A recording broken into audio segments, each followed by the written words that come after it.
الأمي الذي يجدونه مكتوبا عندهم في التوراة والإنجيل يأمرهم بالمعروف وينهاهم عن المنكر ويحل لهم الطيبات ويحرم عليهم الخبائث صدق اللہ العظیم۔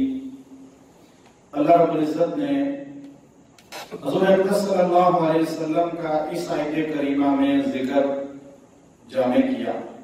اس سے پچھلی آیات کے اندر سیدنا موسیٰ علیہ السلام نے جو اللہ سے اپنی قوم کے افراد کے متعلق توبہ اور استغفار کی، پھر اللہ رب العزت نے اپنی رحمت کا ذکر فرمایا کہ میری رحمت ہر چیز کو ڈھانپے ہوئے ہے، لیکن شیطان سمجھنے لگا کہ میں بھی رحمت میں آ جاؤں گا، یہود اور نصارہ سمجھنے لگے کہ ہم بھی اللہ کی رحمت میں آ جائیں گے، تو اللہ تبارک و تعالی نے یہاں نبی صلی اللہ علیہ وسلم کا ذکر فرمایا کہ اللہ کی رحمت میں وہ آئے گا جو نبی امی کی پیروی کرے گا۔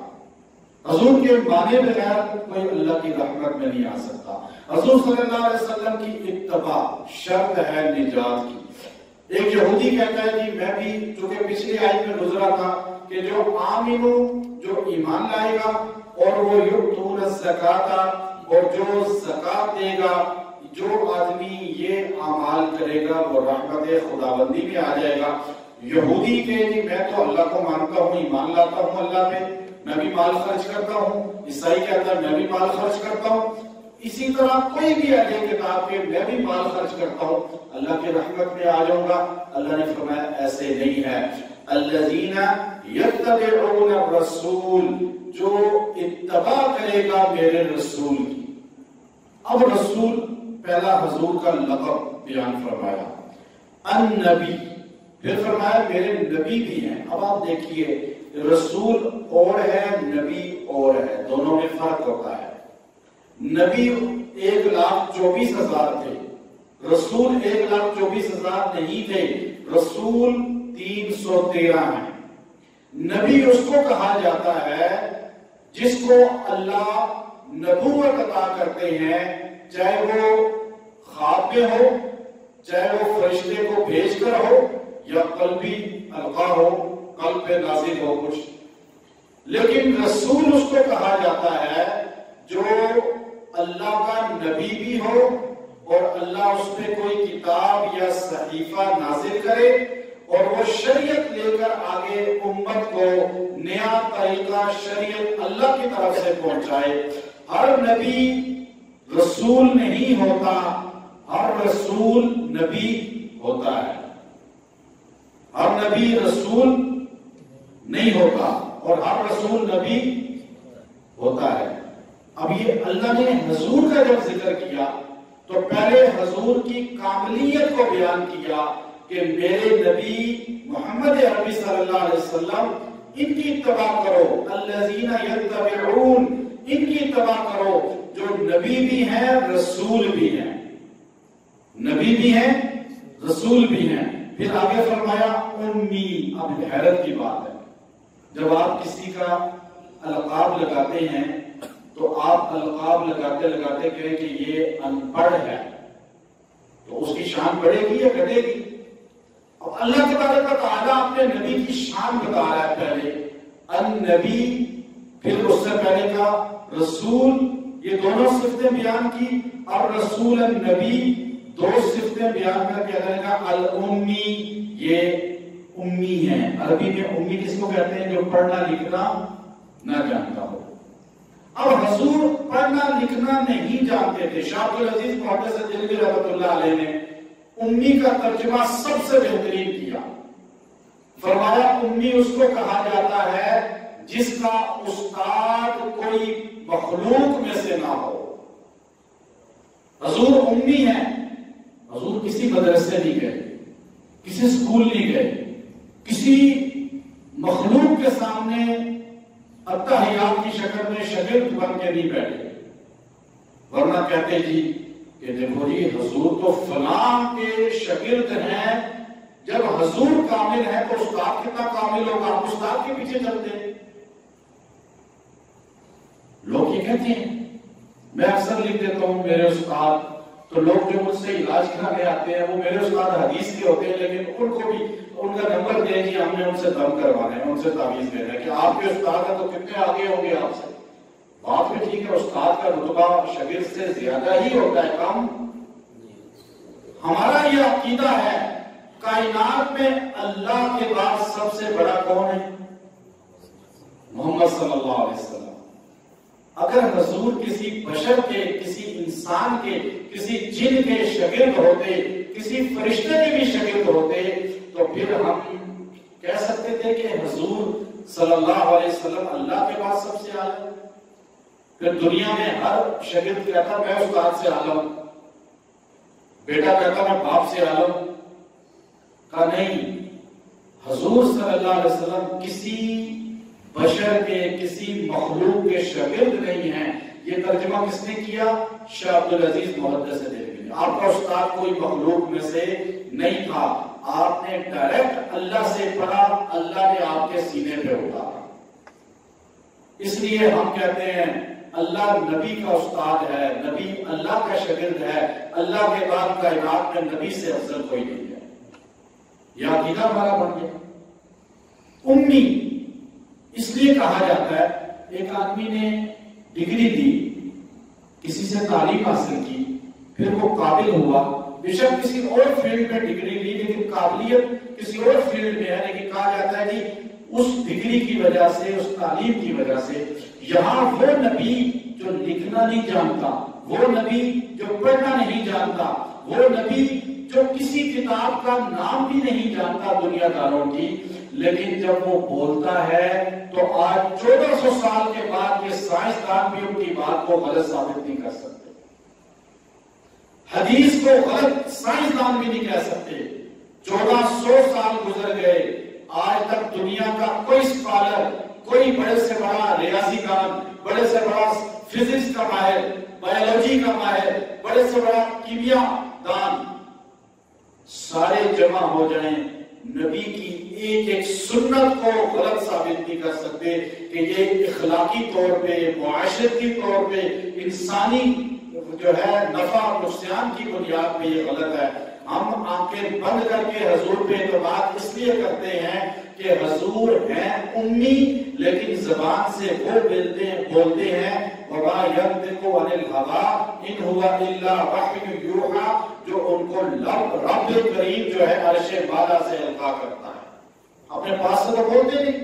اس لیے امی، آج سائنس حیران ہے، وہ نبی امی ہے لیکن اس کی حدیث، فقہ، آپ جتنی کتابیں قرآن اٹھا لیں، نبی کو لکھنا نہیں آتا. یہ قرآن کہاں سے آ گیا؟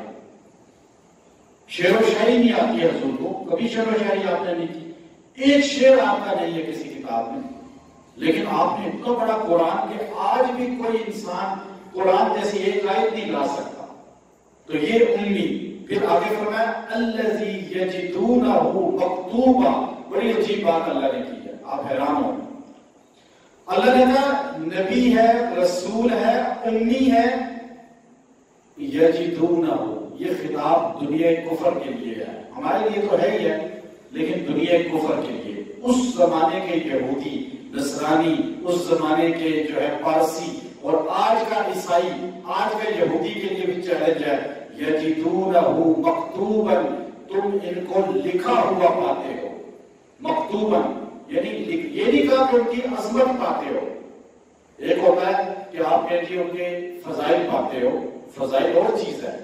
کا مکتوبہ یعنی ان کو پاتے ہو، مکتوبہ اپنی کتابوں کے اندر، عندہم فی التوراۃ والانجیل، جو تمہارے پاس تورات ہے اور انجیل ہے.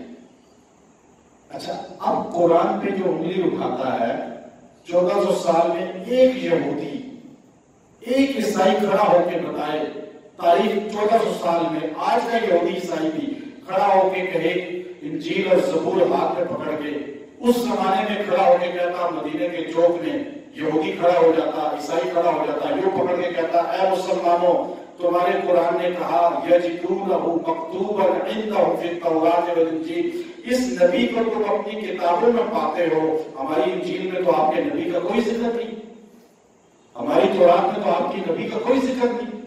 کسی یہودی نے کبھی کہا؟ کسی عیسائی نے کہا؟ نہیں کہہ سکتے، کیوں کہ ان کی کتابوں میں آج بھی نبی کا ذکر ہے، حالانکہ انہوں نے بدل دی ہے پھر بھی۔ بہقی کے اندر امام بہقی ایک روایت لائے، حضور صلی اللہ علیہ وسلم ایک یہودی بچہ آ کے بیٹھ جاتا تھا آپ کی مجلس میں، بیمار ہو گیا، آپ نے کہا چلو میں اس کو ملنے جاتا ہوں، بیمار ہے، عیادت کرتے ہیں، صحابہ ساتھ گئے تو بچے کا باپ اس کے سرہانے کھڑا ہوا، اپنی تورات جو پڑھ رہا تھا اس پہ دم کرنے کے لیے، یوں اونچی آواز سے پڑھ رہا تھا۔ حضور علیہ السلام جب پہنچے تو حضور نے اس کو فرمایا، اے یہودی، کیا تجھے اپنی اس کتاب میں میرے علامات ملتی ہیں، میرا ذکر ملتا ہے؟ اس نے کہا لا، نہیں کوئی نہیں ملتا۔ باپ نے کیا کہا؟ لا، نہیں ملتا۔ بیٹا بیمار بستر ملک پہ ایک دم بولا، یا نبی اللہ، یا رسول اللہ، میں گواہی دیتا ہوں میں نے تورات ساری پڑھی ہے، آپ کا کئی جگہ میں نے ذکر پڑھا ہے اور میں آپ پہ ایمان لاتا ہوں۔ حضور صلی اللہ علیہ وسلم کے سامنے اس نے کہا ہاتھ بڑھائیے، بچے کا ہاتھ رسول اللہ کے ہاتھ میں آیا، آپ نے اسے کلمہ پڑھایا، آپ جیسے ہی اس نے کلمہ پڑھا چند لمحوں کے بعد وہ مر گیا۔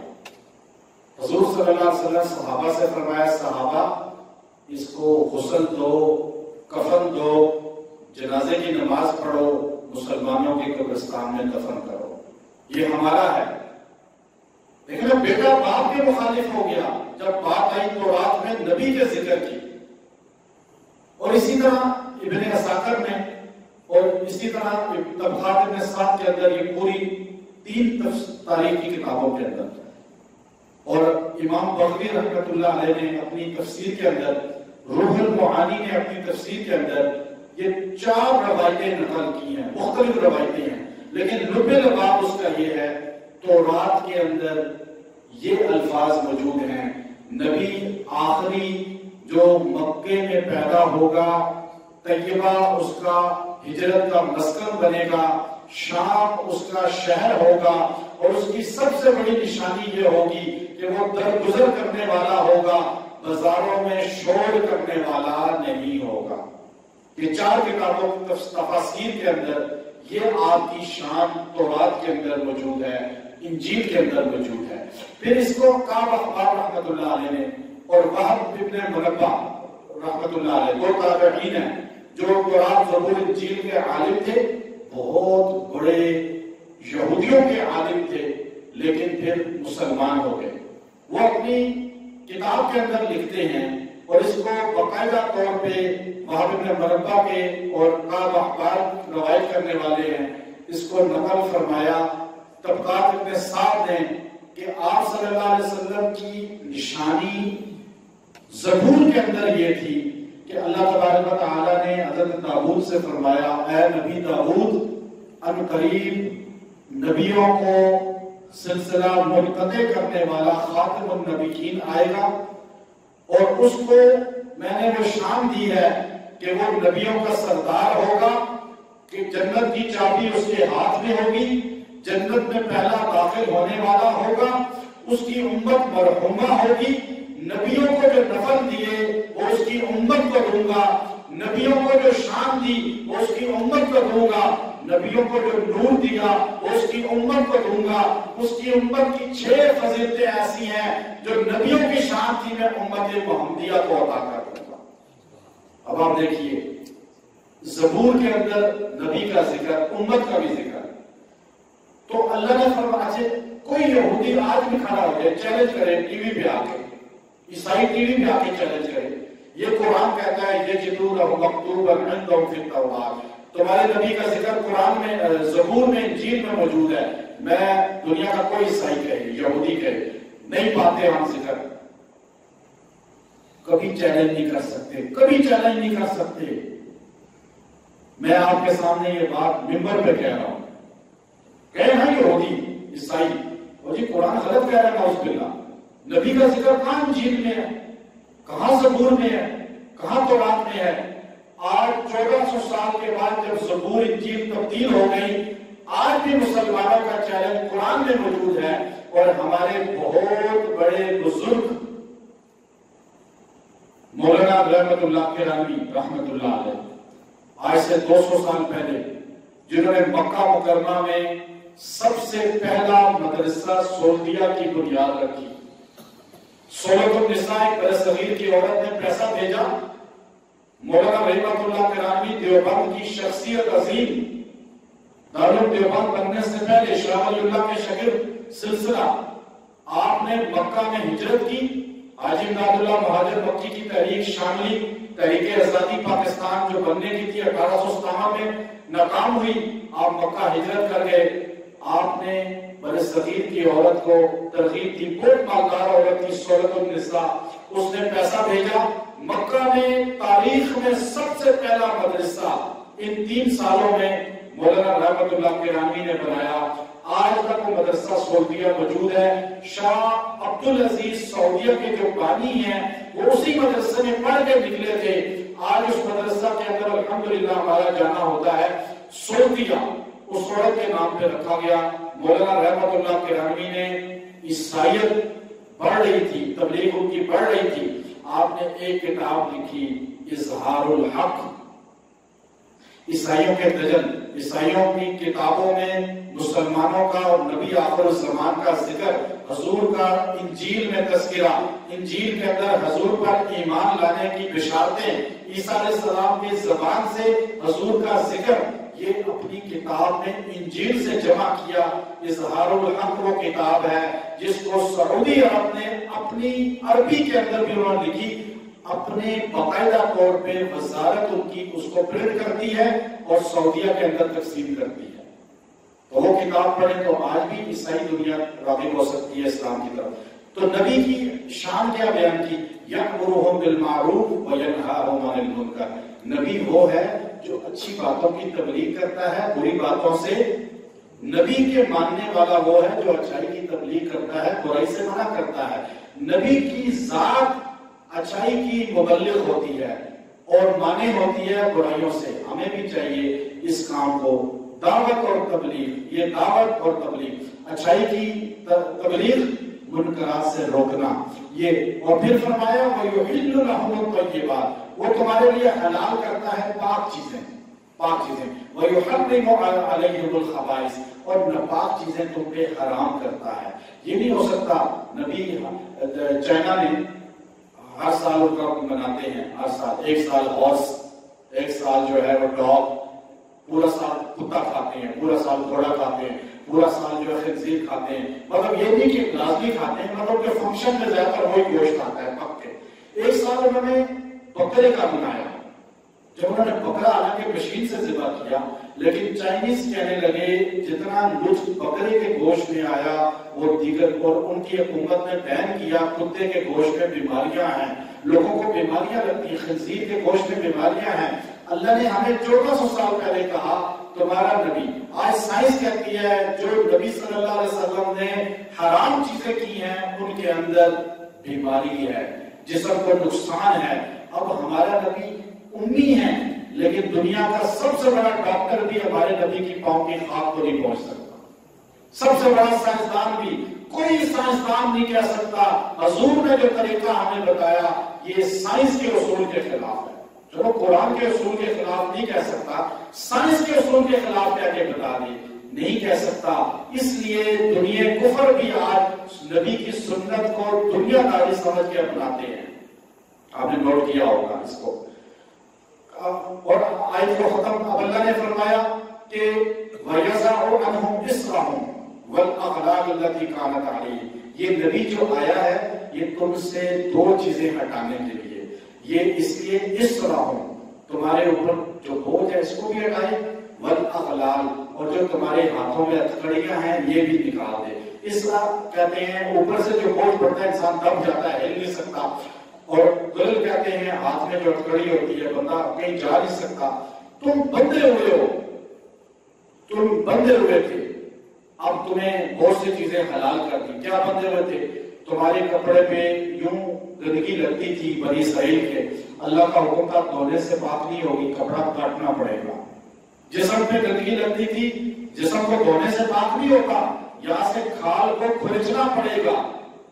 تم گناہ کرتے تھے دروازے پہ لکھ دیا جاتا تھا تم جہاد کرتے تھے، مال غنیمت آتا تھا، تم کھا نہیں سکتے تھے، آگ لگاتے تھے. جس کا مال غنیمت کو آگ اوپر سے آ کے بسم کر دے اس کا جہاد قبول. تم صدقہ کرتے تو جا کے کسی کو دے نہیں سکتے تھے، صدقے کو پہاڑی پہ رکھتے تھے تو اللہ اوپر سے آگ بھیجتا تھا. جس کے مال کو آسمانی آگ جلا دے اس کا صدقہ قبول، جس کو نہ جلائے وہ سارے علاقے میں اس کی تشہیر ہوتی تھی کہ یہ آدمی تو اللہ کے ہاں مقبول ہی نہیں ہے، اس کا تو مردود ہو چکا ہے سارا. تو سارے اس کو کہتے تھے مردود آ رہا ہے، مردود آ رہا ہے. اور جس کی آگ لگ جاتی کہتے ہیں مقبول آ رہا ہے. اب کتنی ذلت تھی. اب ہم سارے بیٹھے ہیں، اب ہم میں سے معاشرے میں کتنے لوگ ہیں لوگوں کے سامنے مقبول لیکن اللہ کے سامنے مردود. لیکن اللہ ہماری عزت رکھتا ہے.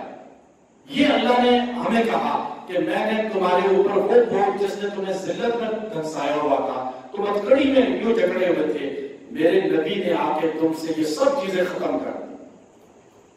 کتنا بڑا اللہ کا احسان ہے. اور پھر آگے اللہ نے کیا کہا؟ فَالَّذِينَ آمَنُوا بِهِ وَعَزَّرُوهُ وَنَصَرُوهُ. بس اب وہ لوگ جو ایمان لاؤ میرے نبی پر، وَعَزَّرُوهُ جڑ جاؤ میرے نبی کے ساتھ، وَنَصَرُوهُ اور اس کی مدد کرو. نبی پر ایمان لانا ایک چیز ہے، نبی کے ساتھ جڑنا، ادب کرنا، احترام کرنا. وَتُعَزِّرُوهُ وَتُوَقِّرُوهُ قرآن نے 2 جگہ کہا کہ عزت بھی کرو اور نبی کے ساتھ جڑو بھی. یہ ہے کہ بندہ نبی کی مان کر رہا لیکن عزت نہیں کر رہا. ہمارے یہاں سے لوگ موجود ہیں، نبی صلی اللہ علیہ وسلم کا نام آئے درشی پڑھیں، ادب سے نام لیں، حضور صلی اللہ علیہ وسلم کا ذکر کریں. تو یہاں 2 چیزوں کا ذکر کر کے فرمایا وَاتَّبَعُوا النُّورَ الَّذِي، پس اتباع کرو اس نور کی، الَّذِي أُنزِلَ مَعَهُ جو نبی کے ساتھ اترا ہے. نور قرآن نے قرآن کو کہا ہے، یعنی نبی کی مانتے ہو تو قرآن کی مانو، قرآن کا اتباع کرو. اولئک هم المفلحون، تو تم سارے کامیاب ہو جاؤ گے. وآخر دعوانا الحمد